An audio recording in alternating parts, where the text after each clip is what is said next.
Here's test 4, and again, I'm using the answer key because it's faster for everyone. The first question says, rank the following ionic compounds from lowest lattice energy to highest lattice energy. We could approximate lattice energy qualitatively using an equation without having to plug in any actual numbers, not real numbers anyway. And that equation is Coulomb's law, which is F, which is the force of attraction, in this case because they're going to be oppositely charged, so we have positive and negative charges with these ions, they're going to be an attractive force. It's equal to K, which is just some constant we don't need to worry about, multiplied by Q1 times Q2. Q1 is the charge on one of the ions, Q2 is the charge on the other ion. Q1 times Q2 is the product of the charges, which you may have seen in your notes. Divide that by R squared, which is the distance between the nuclei, relative to it's related to the atomic, or in this case, the ionic size. So when you're analyzing this equation, the first thing to kind of think about is that if the product of the charges, so that's Q1 times Q2, if that's a large number, really it's the absolute value of it. If that's a relatively large number, then that means it's going to have a higher lattice energy because it's in the numerator. Contrast that with the denominator where we have size, and that basically says, well, if the size of the ions goes up, then the lattice energy will go down. Obviously, you can flip these arrows. I guess I'll do that. Down, down, and this would be down, up. All right, so that's how you can think about it. Now, what about those general trends? Atomic size and ionic size for the same charge will go up as you go down. For example, calcium is a larger ion than magnesium because it's farther down. And then going from left to right, if that matters to you because you do need to know your periodic trends anyways, size will go down. So the lithium ion is larger than the fluoride. The lithium atom is larger than the fluorine atom. It gets a little bit weird when you start adding positives and negatives, but that's not as important. Just understand the general size trend in this case, mostly just going up and down. All right, so let's analyze the correct answer and see how that came to be. This is the lithium. I'll zoom in a little bit. This is lithium fluoride. Lithium is in the first family or the first group, so it would have a +1 charge. And then fluoride is in the halogen family, and it's going to have a -1 charge. The product of +1 and -1 is -1, but we don't care about the minus. Remember, it's the absolute value. I'll put those here. It's the absolute value of the charge product. There we go. So the absolute value of 1 times 1 is 1.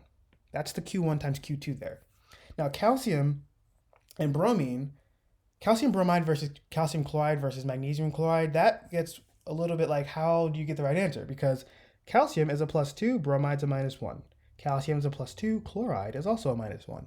Magnesium is in the same family as calcium, so it's going to be a +2, and the chloride is -1. So for all of these, you're going to have a charge product that's 2, the absolute value of the charge product. So that's the numerator. Now you're like, okay, well, that doesn't really help much. What's the other thing you have to consider? That's going to be, I'm going to change this to green just to be consistent. Style, it's kind of like that. There you go. All right, so that's what the Q1 times Q2 is. Now you're like, well, what about size? Because clearly 2 and 2 and 2, there's got to be something else going on. So let's highlight these on the periodic table. Calcium and bromine. It's like you have to do one thing at a time. So calcium and calcium, those are shared between those two. But this one has a bromide ion, this one has a chloride ion. So let's find calcium, okay, cool. And let's also find chloride and then bromide. So imagine calcium hooking up with bromide. There's going to be a larger distance between them because the bromide ion is larger than the chloride ion. So when calcium hooks up with chloride, this is a smaller radius. Now, if you look back to your trend here, as size goes up, the lattice energy will go down.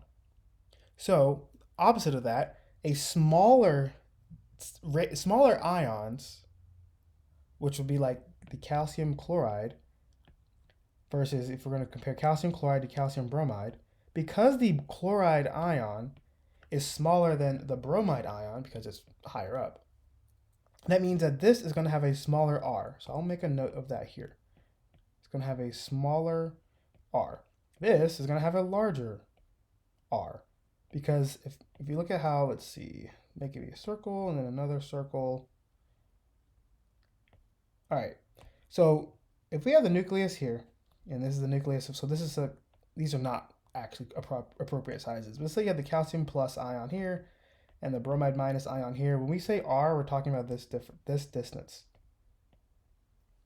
Now, the bromide ion is larger than the chloride ion. So if I were to draw in the chloride ion, and let's slide that in, it would have an even smaller R. It would be closer in. You can kind of think of it that way. Anyways, because of this part of the trend, in terms of R, it has a smaller R, so it'll have a higher lattice energy. That's why we're expecting to see calcium chloride to the right of calcium bromide. Now, what about magnesium chloride? Well, in this case, the chloride ions are what keep it constant or consistent. So let's go back and let's get rid of this for space. Now let's look at the magnesium chloride and compare that to the calcium chloride. Calcium is a bigger ion than magnesium, so because that larger R, it's going to have a larger R. There's a larger difference, and there's a bigger size between their nuclei because they're pushing out more. Because calcium is a larger ion than magnesium, the magnesium ion being smaller means that because it has a smaller R, let's just write this out, magnesium chloride versus calcium chloride. Because the calcium chloride has a larger radius, it's going to have a smaller lattice energy, and because the magnesium chloride has a smaller radius, it's going to have a larger lattice energy.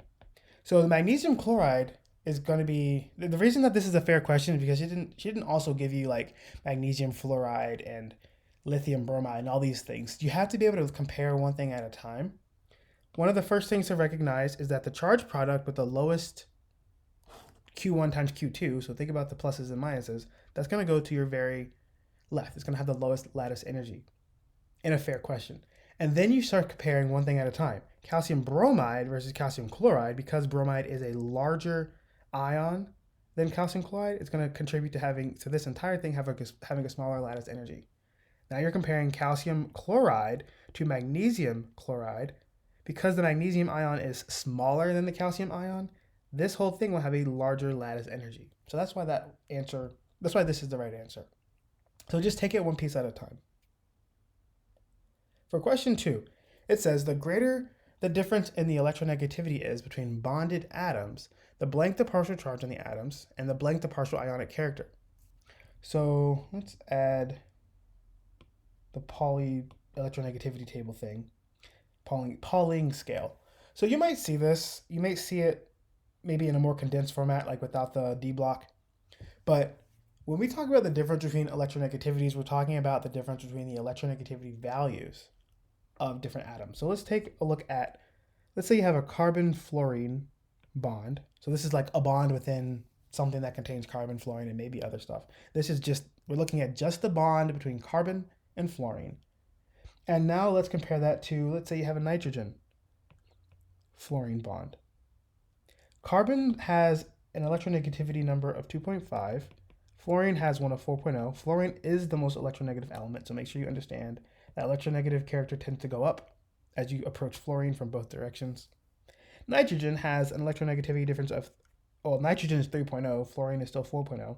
So when you look at the difference here, you have a difference of electronegativity, which is simply the absolute difference between them. So that's got to be 1.5. So that's delta En for this. And then the difference in electronegativity values for nitrogen and fluorine is 1.0. So this says the greater the electronegativity difference, in this case, the greater electronegativity difference is between the carbon and the fluorine. What would you say about the partial charges? Well, let's add some partial charge and I guess dipole arrows. So I'll move this down. I'll do green. All right. I'll extend this as well. So for the first one, to where would you add the partial charge symbols? Partial charge symbols look like this. They have a little weird squiggly thing with the plus and then there's also one with a minus. You always put the partial charge minus symbol above the one that's more electronegative. And then you put the partial charge positive symbol above the atom that's less electronegative. So for down here, nitrogen is less electronegative than fluorine, but we still have our partial charge symbols. In terms of the dipole arrows, it's also going to point toward the more electronegative thing, and the little hash mark that makes it look like a positive symbol is going to go on the less electronegative thing. So they're going to match up. The relative length is important, and I just screwed that up because I did not, as I spoke that out loud, I didn't actually do it. But notice how the difference between the electronegativities of nitrogen and fluorine is less than the difference between the electronegativity difference of carbon and fluorine. So that's going to be a slightly shorter arrow if you're going to be technical about it, because these are like vectors, because it has direction and magnitude. All right, so answering the question, the greater the electronegativity difference between the atoms, the blank the partial charges on the atoms, and the blank the partial ionic character. If you've seen those electron density maps, you can imagine that there's a lot more electrons hanging out around the fluorine than the carbon, because fluorine is more electronegative. So it's going to pull electron density toward the fluorine.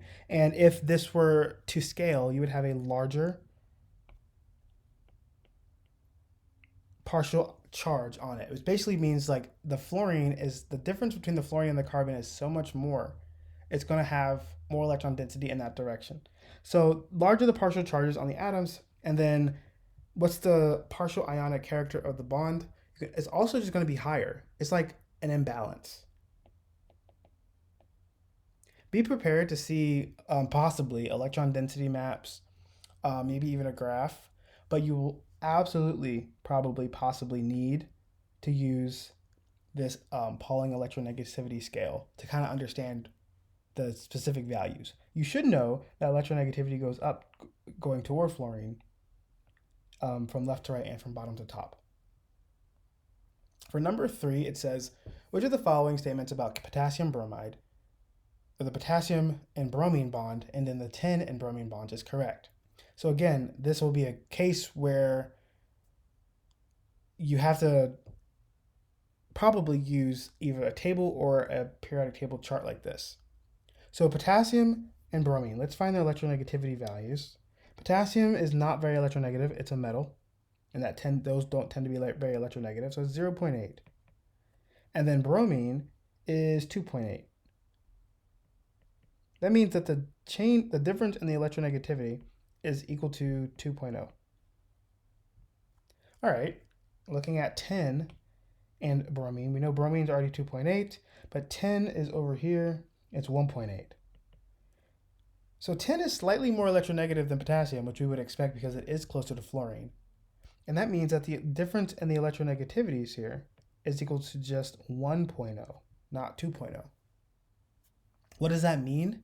Looking at your answer choices, the first one says the potassium-bromine bond is more ionic in character than the tin-bromine bond. The reason that this is correct is because, underline this in pink.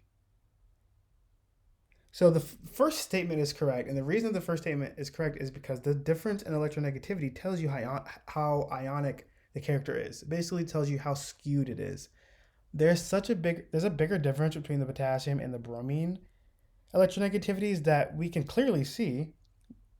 The potassium-bromine bond is more ionic. It's more different, the difference in electronegativity.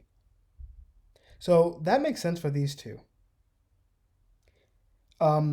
We don't want to say it's more covalent because if something is more covalent, this is more covalent. When the electronegativity difference is small, I guess I'll put a little note here. When the electronegativity difference is small, it has a more covalent character. There's less stealing and more sharing. When the electronegativity difference is large, or relatively large, or everything's a sliding scale in chemistry, then it's more ionic. So ionic versus covalent is really like a continuous scale. You can have polar covalent, nonpolar covalent, all that kind of stuff. So we know the first statement is true because the difference is larger. So the greater the difference, the more ionic the character is. What about the second statement? So this one says KBr has a higher melting point than SNBr. When the electronegativity difference is greater, we know it's more ionic, and ionic things tend to have higher melting points. Higher melting and boiling points. That's what MP is melting point. Because KBr is a more ionic bond than SNBr, it's going to have a higher melting point. When you think of something being more ionic, think of it having a higher melting point. If something is more covalent, it's going to have a lower melting point in general. And that's true also, it gets a little funky for boiling points, but that's generally true. 4. Which two of the following substances have bonds that are best described as polar covalent? I don't feel like scrolling up too much, so I'm going to add the scale again. Polar covalent, I don't know if you're going to get this chart, but in general, we're looking at electronegativity differences again. It goes like this, roughly. If the difference in electronegativity is greater than about 1.8, then we say it's ionic. If it's between 0.5 to like 1.7-ish, we say that it's polar covalent, which means that they're sharing electrons, but not very evenly. One's definitely hogging. The electronegative one is hogging them generally. And then if it's less than 0.4, that's going to be non-polar covalent. I should say 0.5 to be consistent. And this is rough. These are rough numbers. I mean, even based on textbook and different professors, you'll see it. The numbers shift a little bit, but this is the general gist. Non-polar covalent. Here's an example of a non-polar covalent bond. Hydrogen is 2.1. So if you have a hydrogen-carbon bond, for example, hydrogen is 2.1, and then carbon is 2.5. The difference is just 0.4. There's not enough of a difference between the electronegativities of carbon and hydrogen to make it a polar covalent bond. They're both nonmetals, so they're going to form a covalent bond. What kind of covalent bond?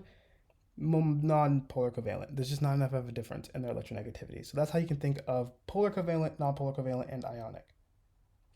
All right, now back to the actual question. That was like some background stuff. Polar covalent. So I'm going to go through and think myself, well, I don't want ionic because ionic is not covalent. It's ionic. So anything where there's a straight up metal and non-metal, I'm going to cross out. So calcium and fluorine, that is ionic. You could think of ionic as like super extreme covalent, so extreme that the electrons are just stolen. That's what ionic would refer to, electron transfer. So this is not a good option because it's just ionic. It's not polar covalent. It's ionic. So the next one, P4, those are all the same atom, so there is no difference in electronegativity. You would definitely consider this to be, I'm going to abbreviate this as NPC, nonpolar covalent. This would be nonpolar covalent. It's definitely covalent because they're sharing electrons, but there's no difference in their electronegativities. Look at carbon and oxygen, so carbon monoxide. Carbon is a 2.5. So the difference between 2.5 and, oxygen is 3.5. Now remember, we only care about the absolute difference, so it doesn't matter which one you subtract first. The difference is 1. So because the difference in electronegativity, so delta En, is equal to 1, it falls within this polar covalent category. So this is going to be polar covalent. Magnesium and oxygen. Now I know off the top of my head that magnesium is a very metal and oxygen is a non-metal, so this would be considered ionic, which means it's not polar covalent. To prove that, again, you can use the electronegativity things. Delta En, so we have, magnesium is 1.2, oxygen is 3.5. That's actually quite a big difference. It's going to fall in this greater than 1.8 category. That's why it's definitely ionic. Then you have this one right here. Phosphorus is 2.1, chlorine is 3.0. So there's a difference of 0.9, which means it falls within this range as well. So that's going to be non-polar covalent. And then bromine versus bromine, the difference between bromine and bromine is nothing. So they're sharing electrons, but clearly it's going to be a difference of 2.8 minus 2.8, which is 0. And that's why this is going to be non-polar covalent. Sorry, that should be, I made a mistake here. That should be polar covalent. Same answer. And then non-polar covalent for Br2. That's why that's not a good answer. Think about how this question can be flipped. You might be asked to find ones where they're non-polar covalent, in which case you're looking at things where they're sharing electrons, but the difference is really small, like less than 0.5. Number 5, consider the following table of lattice energies. Predict the lattice energy of chromium-3 chloride.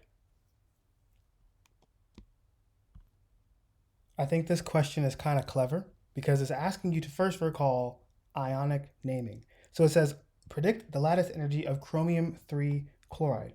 Chromium-3 tells you that it's a chromium ion that has lost 3 electrons, so it's Cr3+, in an ionic bond with a chloride ion, or multiple chloride ions, as you'll see, because chloride is always going to be -1. If you do the charge canceling thing, you'll find out that chromium-3 chloride is CrCl3. That's the first thing. Now, once you see it's CrCl3, you'll find that it falls in line with being on the right side of this table, because the other ones are Cr halogen 2, so CrX2. This is CrX3, so it falls in line with being over here. Now, with that being said, that gives you one big clue already. It's likely that the lattice energy will be relatively large. Notice how all these values are like 5, 6, above 5,000. So it doesn't make sense for the value to be below, or like below 5,000. Those are way too small. You would pick that answer if you thought it was like CrCl2 or something. So that's the first thing. Now you have a bunch of answers that seem plausible. They're all 5 or 6,000 something.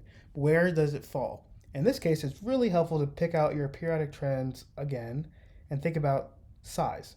Earlier, we said that we had Coulomb's law, which basically said that the charge product divided by the squared radius gives you an idea of the lattice energy. So let's draw in, well, make that red. Let's draw in fluorine, chlorine, and bromine. Looking at the periodic table, you know there's going to be fluorine, chlorine, bromine, iodine, and you definitely need to recognize that size goes up as you go down. So the iodide ion is greater in size than the bromide ion, and fluoride is the smallest. That's a clue, because where would chromium-3 chloride fall? Notice how it would fall between here, because we have fluorine, and then we skip one, and then we have bromine, which is down here, and then we have iodine, which is down there. So you're just looking at a pattern here, and you find out that if you were to expand this table, chromium-3 chloride would fall right there, which means that its value would need to fall below 6,000, but above 55. That's why this answer makes sense. So this one is really just about finding patterns. Number 6. And which of the following is the polarity of the bond marked incorrectly? All right, so we looked at the fact that when it comes to expressing polarity between two atoms that are connected via some kind of bond, there are multiple ways to do it. So I'm going to flush these out by completing them in the other way. And these don't look like they're to scale, so that's not going to be important here. Remember, when you have a dipole arrow, you can also express polarity using the partial charge symbol. The partial negative goes on the side with the arrowhead, and the partial positive goes on the side with the, plus built into the arrow. And we of course know that fluorine is the most electronegative element, so electrons are going to hang out over there more than on the sulfur side. Same thing can be applied to over here. Now I'm going to add this electronegativity thing again because I don't have these values memorized, and I think you should get it on your test. But when it comes to, like, say P and Cl, so phosphorus is 2.1, chlorine is 3.0. We do see that the partial negative is on the chlorine, so that part is correct. And if we were to add the arrow, it should point this direction. So far, so good. Chlorine and bromine. So let's compare those. Get rid of these two. So if you compare chlorine is more electronegative than bromine, so it does make sense that it'll have a partial negative over there, so that's the arrowhead.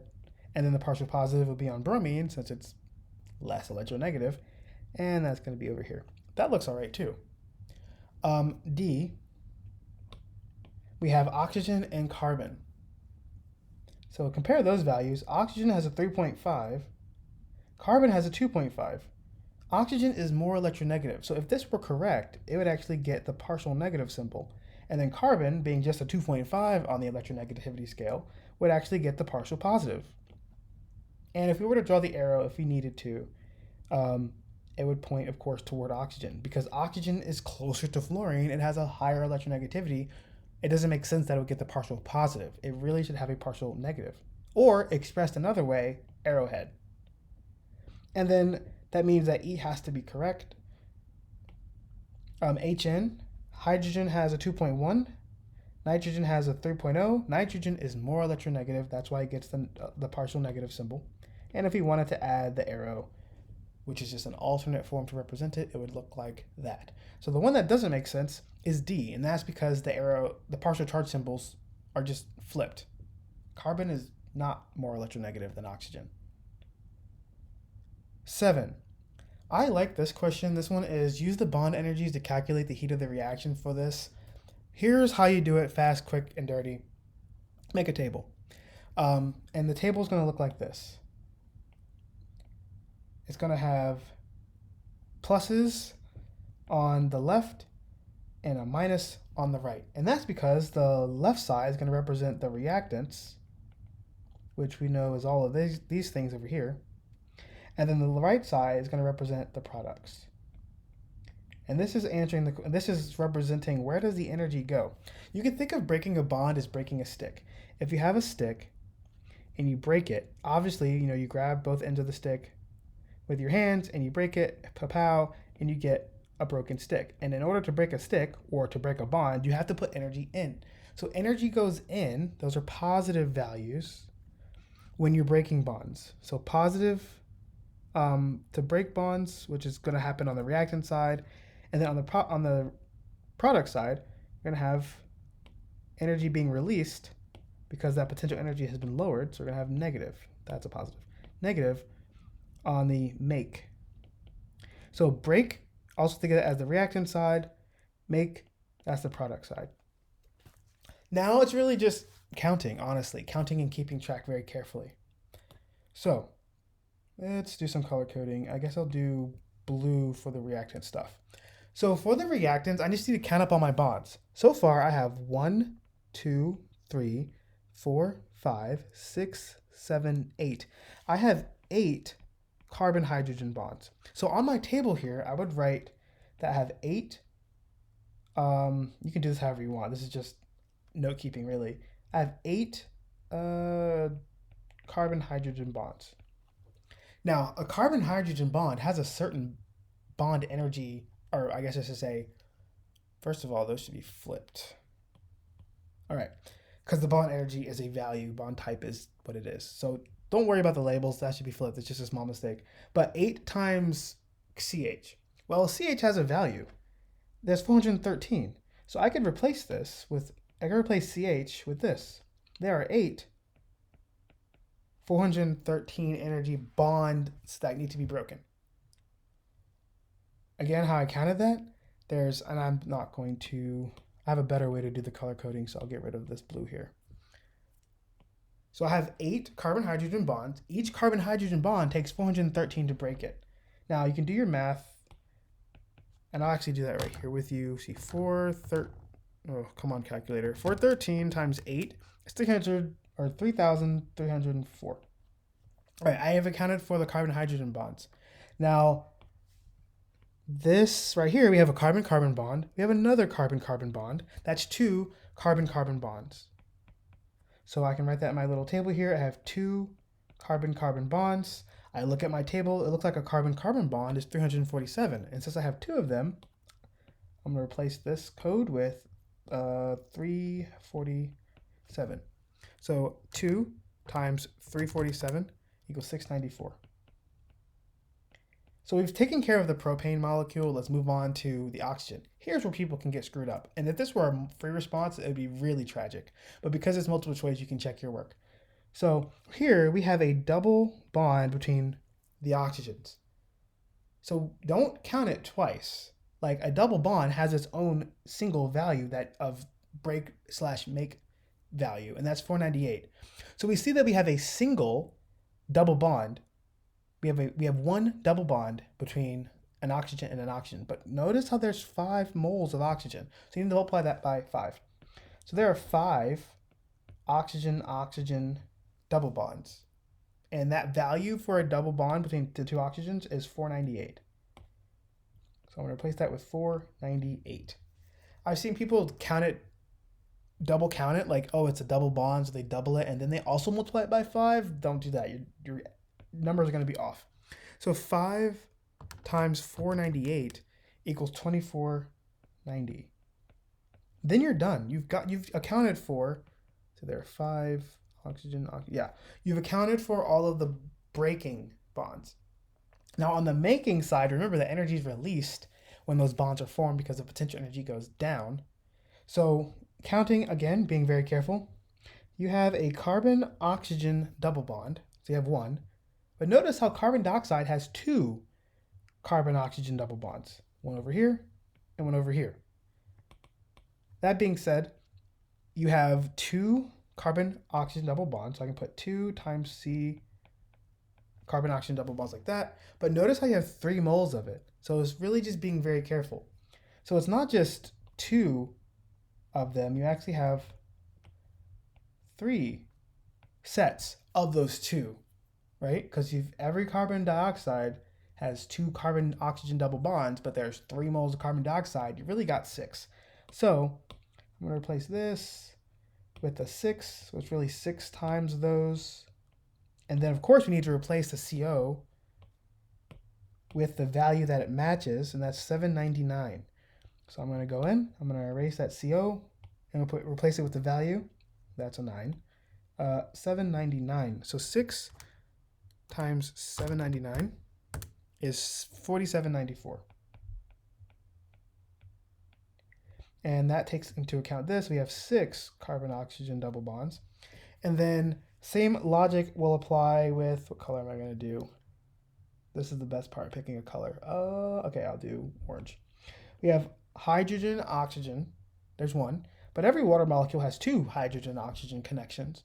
And there's 4 sets of those connections. So 4 times 2, there are 8 oxygen-hydrogen bonds on the product side. So 8 oxygen-hydrogen bonds.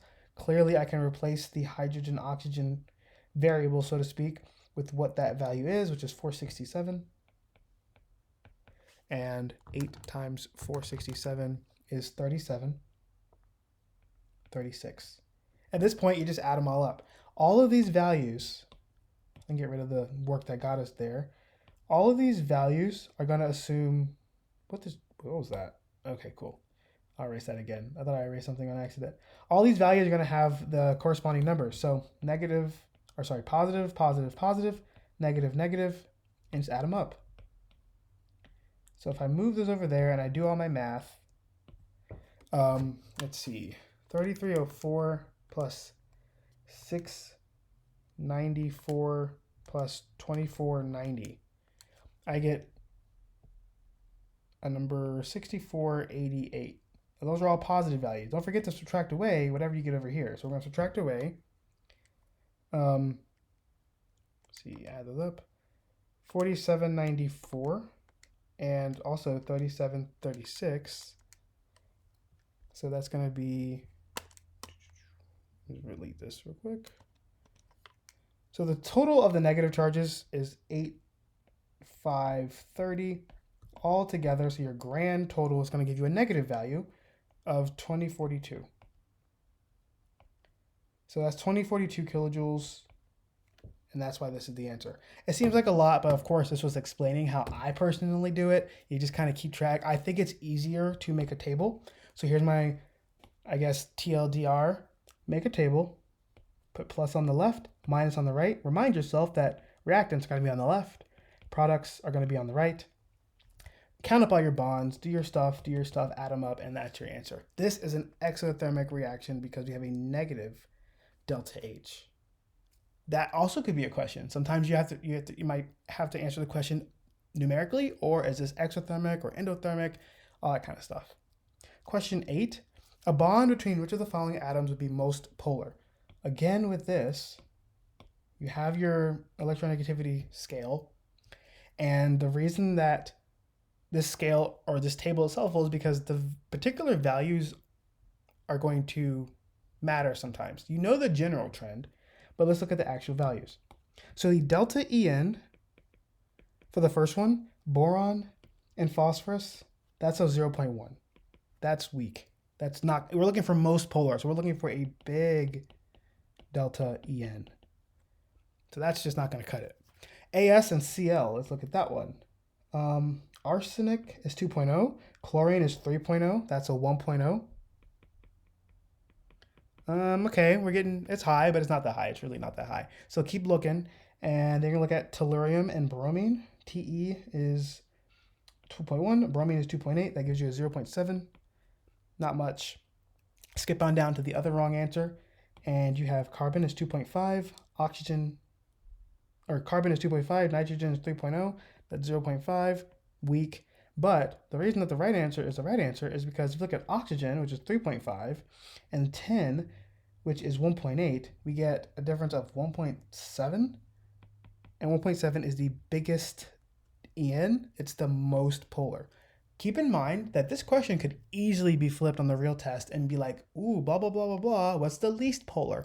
In which case you'd pick B and P. But we're looking for the most polars. We're looking for the biggest change, or the biggest difference in electronegativities.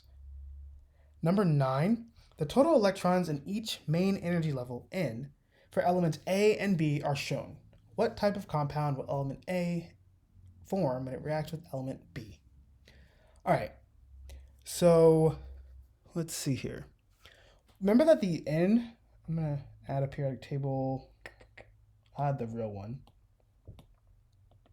Whoops. So we have a periodic table here. Remember that the principal energy level is related to the, that's a 2, 3, all that. It's related to the row in general. So we know that the first principal energy level only can hold 2 electrons anyways, right? That's like the 1s2, so to speak. So 1s2, we got a 1s2 over there and there. And then the second energy level can hold up to 8. That would cover 2s2, and over here we got our p's, right? So we have 2p6 for the A. Over here we have, of course, still 2s2, but we only go 3 into the p block, so that would be 2p3. And then there is no 3s shell for B, but it turns out that for A it does have one. So over here it'd be like this, 3s2, and then that's it. Now, if it helps, you can truly identify what these are. So let's write them out like that. So let's combine all the ones from A. A has an electron configuration of 1s2, 2s2, 2p6, 3s2. That's going to actually be magnesium. So A is literally magnesium, neutral magnesium. And then what's happening over here with B? B is 1s2, 2s2, 2p3. B is nitrogen. So if you want to identify what the actual elements are, if that's possible, go right ahead. All right, now I know that magnesium is a metal and nitrogen is a non-metal, and then that will make it ionic, and that would give you the right answer. If you're pressed for time and you're like metal, non-metal, ionic, let's go, that works. It works in this case. You can also see that some electrons will be transferred, blah, blah, blah, blah, blah. But that's one possible way to do it.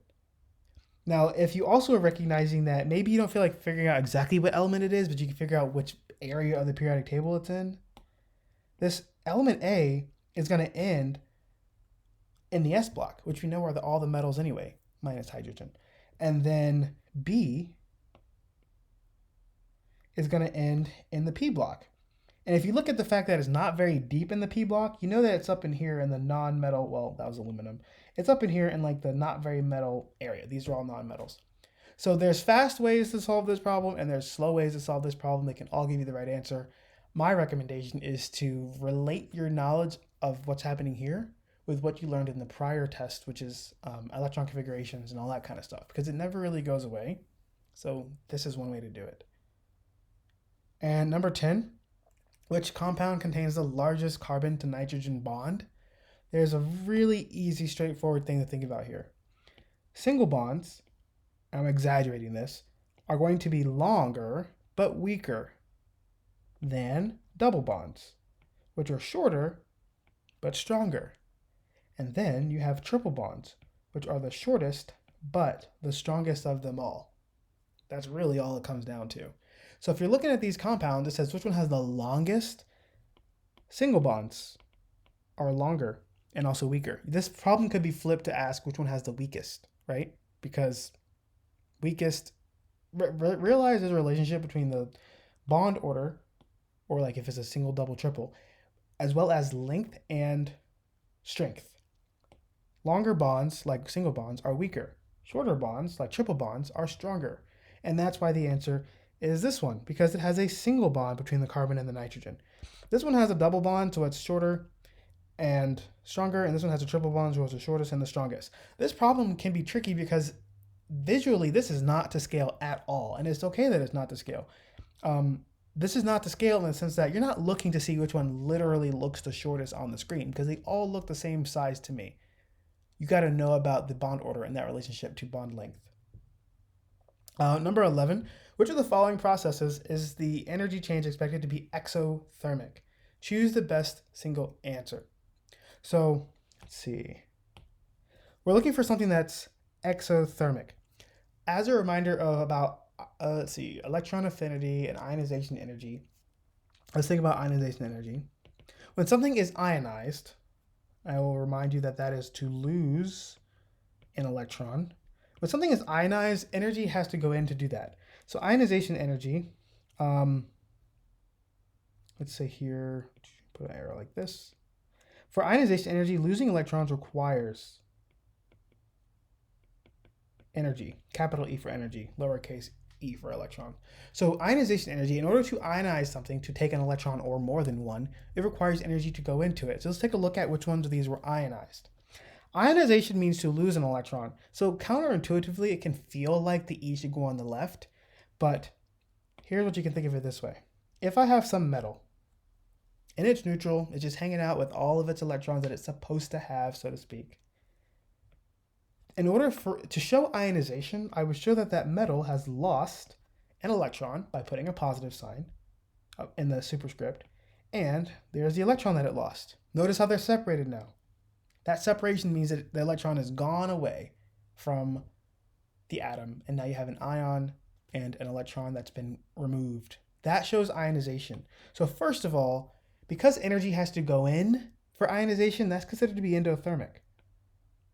Endothermic is ionization. So if you see that an electron was lost, realize that this process requires energy to go in. Because remember, ionization, meaning losing an electron, requires energy to go in. I always think about it as like a baby, like a bunch of baby ducklings and a mama duck. Let's see, I'm gonna draw a duck or whatever animal this is. There's a duck. All right, and then you have, I'm not gonna draw the chicks, but here's a baby, there's a baby, there's a baby. This duck has a lot of little ducklings around it. The ducklings are electrons. Now, this has a lot of electrons, so if somebody or something wanted to come by and steal an electron or steal a baby duck, it would require energy to do that, but not a whole bunch because it's relatively large. But the main idea thing is the more electrons you take, the more baby ducklings you take, the more the mother is going to kind of notice, right? That means that the family is getting smaller and smaller. And think back to your trends again. If this mother duck only had 2 baby ducks to worry about and not like 8, the amount of energy it would take to successfully steal one of her ducks when she only has 2 to watch would be a lot higher. So think about stealing electrons as stealing baby ducks. It's not easy because the mother will fight back. And the fewer ducks there are, the harder it will be to take one because there's a higher chance she'll notice and she'll absolutely fight to protect. If you lose like one of your 100 baby ducks, okay, sad. If you lose one of your 2 baby ducks, that's really bad. So it's the same idea. Losing electrons takes energy. taking ducklings, which are like little electrons, that takes energy. Ionization requires energy. And remember, when something requires energy to be put into it, it's endothermic. So let's look at our answer choices to think which ones of these are ionization. This represents ionization based on the model we just saw. Because this is ionization, in the traditional sense of removing an electron, this is endothermic. So that doesn't seem to make sense because we're looking for exothermic. So that's not going to fly. Now, the opposite of ionization energy is electron affinity, in which case adding electrons will be exothermic. So if ionization energy requires an electron or requires energy to be put in, electron affinity basically expresses numerically the amount of energy that is released when electrons are added. So put a little arrow here, and it says releases energy. Now, of course, releasing energy means that it's exothermic, which is exactly what we want. So what's the opposite case? What I'm going to do here is I'm going to sketch out an example of, so let's see, remove electron. What about if we add an electron? If we add an electron, it'll look like this. Let's say we have some nonmetal that is hanging out like this. And we add to it an electron. We're going to get a nonmetal that now is an ion, an anion. And when we add an electron, it's going to be exothermic. That actually does fit the first one because it's exo. And then the second one is a combination of the two. Why do ionic compounds form in the first place? Why don't we just have free potassium and chloride and bromide, all these ions? You can't go to the store and buy a bag of just positive ions because it's got to be balanced out by negative ions. That's why we have ionic compounds, which we can dissolve. So whenever an ionic compound forms, it's going to be exothermic. That's why it forms in the first place. If it were endothermic and thermodynamics, entropy, and all that kind of stuff, then it would be better as ions. But ions combine to form ionic compounds because they release energy in the process of doing so. You can also think of this as like crystallization. When you crystallize something, it releases energy, and when you dissolve something, it requires energy. So that's why your answer is 1 and 2. Lots of roundabout explanation for explaining why that is the case. And number 12, which of the following Lewis symbols correctly represents the most suitable ion of calcium? Well, calcium is going to be in group 2. Whoops, okay, that just disappeared. So calcium is in group 2. Everything in group 2 tends to form a +2 ion. So that's the first thing to recognize, is that calcium will be a 2+ ion. Now, all of these are 2+ ions except for this one. So this one's trash. Calcium is not going to form just a +1 typically. It's going to form a +2 based on the fact that it's in the second group. Now, you're looking at this and you're like, well, which one is going to make the most sense? It feels very tempting to put all the dots around it, but here's what you do. Let's first draw a neutral calcium. Neutral calcium, one that has not lost or gained anything, is going to have its 2 dots representing its 2 valence electrons. Now, to represent this in the most correct Lewis sense, remember, these 2 electrons are going to be removed. When these 2 electrons are removed, you formed an ion, which you know is a 2+ ion. You don't show the interior electrons that were already there. It may be tempting to do this, but that implies that it actually gained 6 or something like that. We don't want to do that. If something loses electrons, you don't put the electrons on the outside anymore. No more dots. That's what happens for cations, I should say. Now, if this question were flipped, let's say that this question said, what's the most suitable Lewis structure for, let's do N3-. So that's a nitride ion. So if this question said, which of the Lewis symbols correctly represents a suitable ion of nitrogen? If it said that, here's what neutral nitrogen looks like. Neutral nitrogen looks like this. 1, 2, 3, 4, 5. It has 5 valence electrons. How do you know that? Well, nitrogen is in the 5th tall column. It's in the 5th tall group. 1, 2, skip the middle, 3, 4, 5 valence electrons. Now, it's not going to lose 5 valence electrons. It's going to gain 3. So when it gains its 3, it's going to be 1, 2, 3, but you can't just leave it like that. This is a nitride ion, so you would indicate that it's a nitride ion by putting the 3 minus up here.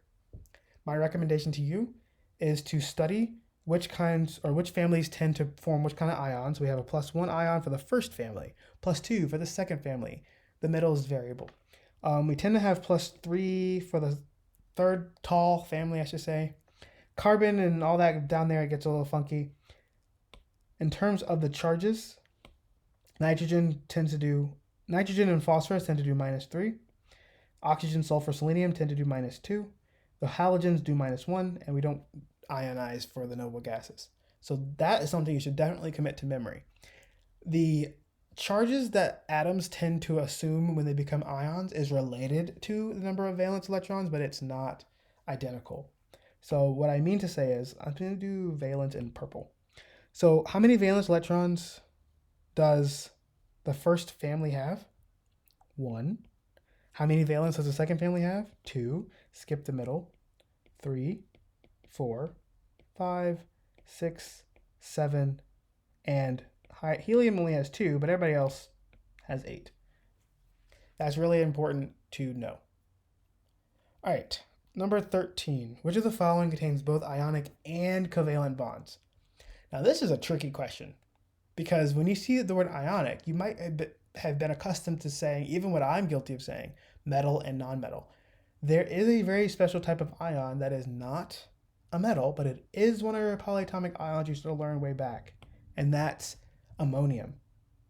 So as a review of your polyatomic ions, remember you have nitrate, which is NO3 minus, you have sulfate, SO4, 2 minus, you have phosphate, PO4, 3 minus. Oh, by the way, you also have nitrite, which is NO2 minus. You also have sulfite, which is SO3, 2 minus.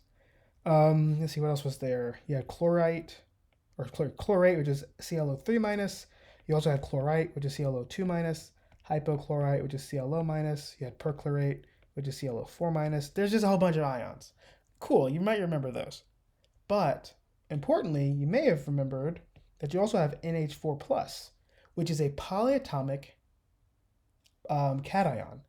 It's called ammonium. Anything that ends with -ium is going to typically be positively charged. So it's not ammonia, that's NH4. Ammonium is ammonia is NH3. Ammonium is NH4 plus. This is positively charged. This is a cation, and it does form ionic bonds. It's an ionic bonder. That's a clue because it's just a clue. Now you're looking for something that contains both ionic and covalent. So here's how I would draw this out. Aside from knowing your polyatomics, I'm going to split this down the middle because we actually have a compound here. We have an ammonium on the left hooked up with a nitrate on the right. And if you were to draw it, it would look like this. Ammonium looks like N with 4 hydrogens all around it. And then that's all going to have a collective positive charge. That's because of the nitrogen's formal charge. And then on the other piece, you have the nitrate, which is N, and is connected to 3 O's. Collectively, they all have, I'm not drawing the lone pair, they all have a negative charge. Here's why the answer is the NH4NO3. There are absolutely covalent bonds here. Every nitrogen-hydrogen bond is covalent because they're sharing electrons. Their difference in their electronegativity is not very high, and the general rule of them being non-metal and non-metal is correct. For a single atom, that rule is very strong. Hydrogen, not a metal. Nitrogen, not a metal. So the bond between them is going to be covalent. The difference in their electronegativities is not very large. Same thing with nitrogen, the non-metal, and oxygen, also a non-metal. The bonds I'm highlighting, actually I'm going to remove the highlight on the atoms. The bonds that I'm highlighting are covalent bonds. Let me get rid of that too. If I can. Okay, there we go. So all those highlighted bonds are covalent bonds. But the attraction itself between this ion and this ion is actually the ionic bond. The ionic bond is the attraction between these ions. So the ions are composed of covalent bonds, but because of the formal charge and the electrons and all that, they themselves are ions, and that attraction between this ion and this ion is what makes it an ionic bond, even though there are no metals inside. Number 14. The Lewis structure of tryptophan, the amino acid thought to make you sleepy when you eat a lot of turkey, is shown. Which of the bond angles, A, B, C, D, is the smallest bond angle? This comes back down to VSEPR theory. So if you're like, what is this even talking about? And you need to review, valence shell electron pair repulsion theory. That tells you about shapes, basically. So here's how you can kind of think of this in a big sense. Find the central atom, which it is pointing to, and then ask yourself how many electron regions or electron groups are around it. Around this carbon, there are 1, 2, 3 electron regions. So this carbon has 3 electron regions. You can also call them electron groups. What else are they sometimes called? That's basically mainly what they're called. Electron groups, electron regions. It doesn't matter. What is an electron region or an electron group? Same thing. It's just where electrons are. So whether it's a double bond, a single bond, or a triple bond, any bond area is considered an electron group. Here's an area of electron density, as well as this and this. There are 3 regions of some kind of bond or electron group around that central carbon. None of them are lone pair. So if I were to kind of like make a code for this, there are 3 electron regions composed of what? I'll do this. 3 electron regions in A. What are they? Well, there are no lone pair around that central carbon, but there are 3 bonding areas. Okay, that makes sense. A lone pair or a bonding area collectively is what makes an electron region. So let's take a look at this second. Let's actually make this orange. There we go. So it's some kind of color coding going on. All right, let's take a look at B. We have a carbon over here. This carbon, the carbon for B, it has 4. We have 1, 2, 3, 4. So we have, let's see, 4 electron regions. There are no lone pair around that carbon, but there are 4 bonding areas. As a reminder, the sum of the number of lone pairs and the number of bonds of any type has to add up to the number of electron regions or electron groups. So we have 4 electron groups. They're all bonds. That's what that means. Now we have another one. Let's see, this is nitrogen. What does nitrogen have going on around it? Around this nitrogen, we have 1, 2, 3, 4 electron regions. So this nitrogen has 4 electron regions. Let's actually find out what those identities of those electron regions are. I see 1, 2, 3 bonds and 1 lone pair. So I would code that as there's 1 lone pair around that nitrogen. It's right here. But there are 3 bonding areas. These codes are going to come in handy later, as in before this problem is done. And then lastly, let's see, red. We have oxygen. What's going on around this oxygen? Well, I see that there are 1, 2, 3, 4 electron regions. So I would code it like this. There are 4 electron regions around this oxygen. What are their identities? Well, we have 1, 2 lone pair, so 2LP. And then we have 1, 2 bonding areas. So that's 2 bonding areas. If you look at the chart for VSEPR theory, you do have to know the general shapes and their general angles. So let's find those shapes. Let me list them out. A, B, C, and D. Now let's scroll back like a typewriter to the first carbon, or the first thing I should say, A. There are 3 electron regions.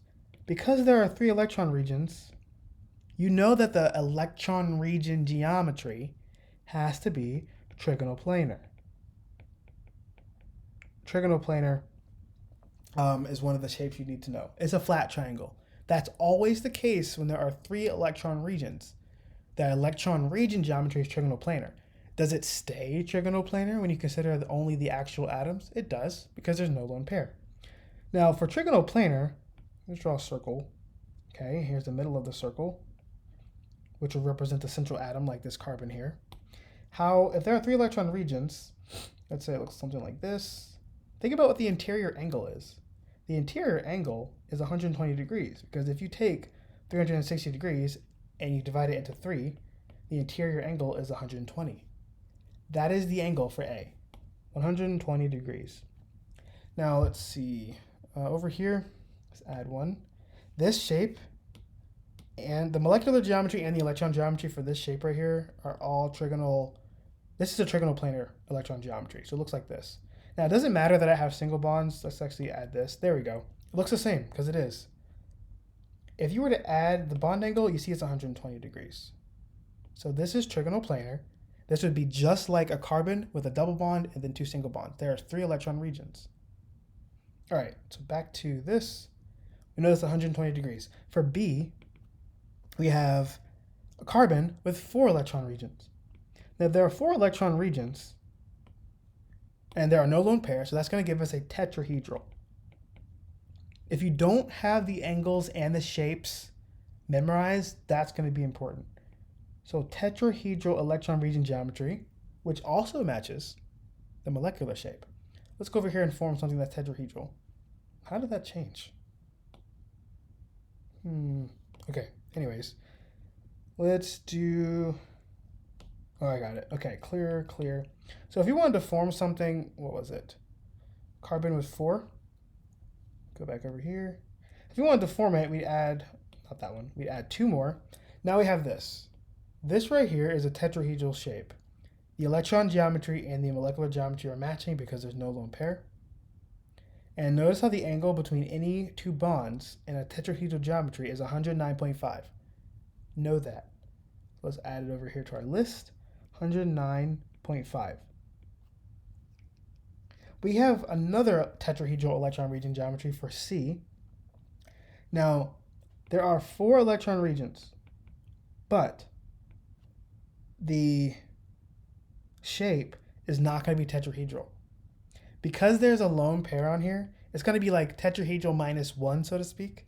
So if you go over here, we have a tetrahedral geometry because there are 4 real atoms around that carbon. But now we're looking at the nitrogen. So let's remove one of these and add a lone pair. Notice how the electron geometry is still tetrahedral because it still has 4 things, right? Lone pair, bonding area, bonding area, bonding area. But the molecular geometry is trigonal pyramidal. It says 109.5 on here because that's approximate, but every time you add a lone pair, it does squeeze that number down. So really, it's less than, that's a more than symbol. It is less than 109.5. What I learned in Gen Chem was it's about 2.5 to 3 degrees of space taken up every time you add a lone pair for something that has an electron region geometry of tetrahedral. So we have 4 electron regions. So that would give it a tetrahedral electron region geometry. But what is the molecular shape for real? It is trigonal pyramidal. And those are going to have slightly smaller than 109.5 because electron lone pairs take up space. So right now, C actually has a smaller angle than B because that lone pair is going to squeeze those other bonds a little bit closer together. Now let's take a look at D. I guess I'll put that as an important note here. Every time you add lone pair, so every extra lone pair, smaller angle. It squeezes it in. That gives us a clue for D. D has 4 electron regions as well, so that means the electron geometry is tetrahedral. But because 2 of those 4 regions are lone pair, it's not going to be a tetrahedral molecular shape. It's not even going to be trigonal pyramidal. It's going to be the other shape, which has a very fancy name, which we call bent. What does that look like? So what would a bent geometry look like? Let's go over here. Let's take away one of the bonds and add another lone pair. And this is basically what you get for like water shape, right? You have a central atom, and then you have 2 outside atoms with 2 lone pair also on that central atom. So notice how the electron geometry is tetrahedral, but the molecular geometry is just bent. It says 109.5, but in your heart, you know that every time you add a lone pair to that central atom, it makes that angle smaller and smaller in reality. So it's not 109.5. It's not even just a little bit less than 109.5.